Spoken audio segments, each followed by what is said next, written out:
And then she's like, and the dispatcher brings it back to what's going on today.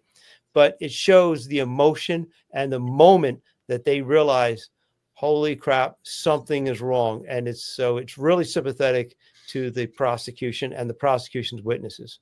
Well, I think, Mike, one of the things is that the defense really wants to take a piece out of Dylan Mortensen, because it's hard to explain that no one called the police till 8 hours after this occurred.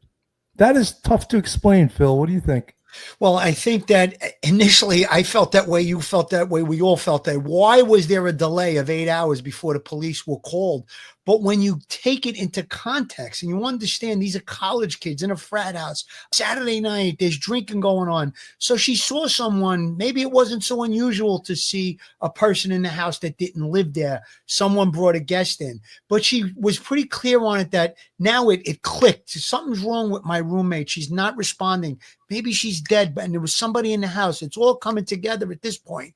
And I don't think it's so unbelievable that no one found the dead bodies or no one called the police for 8 hours when you hear the context now. Initially, I was skeptical of that. We all were. I mean, how could 4 people be slaughtered in a house where other people are home, other people are living there, and no one knew about it? No one called the police? Well, you right away, you're thinking cover up. But when you take it in context of what it was, probably everybody was drinking that night, or who was falling asleep, who fell out. Some of the noises were heard. Maybe they just thought it was an argument or whatever, or just people talking loudly. And, now knowing what we know, you can understand it. And it's quite logical to me at this point. Yeah.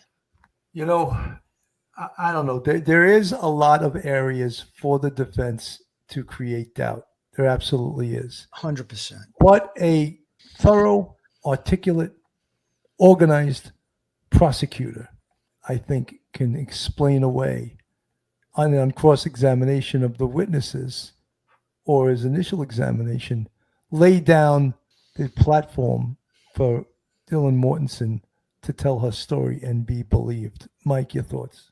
Yeah, Bill. Remember, she at the time she was like Dylan's like 20 years old. Now she's 23. She's still a young girl. She's going to be on the witness stand, and the prosecution will play that excerpts of it. The judge may have to limit all of that and say we'll play certain pieces of it, but the jury will hear frightened people in a house crying and begging for help, frightened out of their minds. They'll see her on the witness stand talking about the context.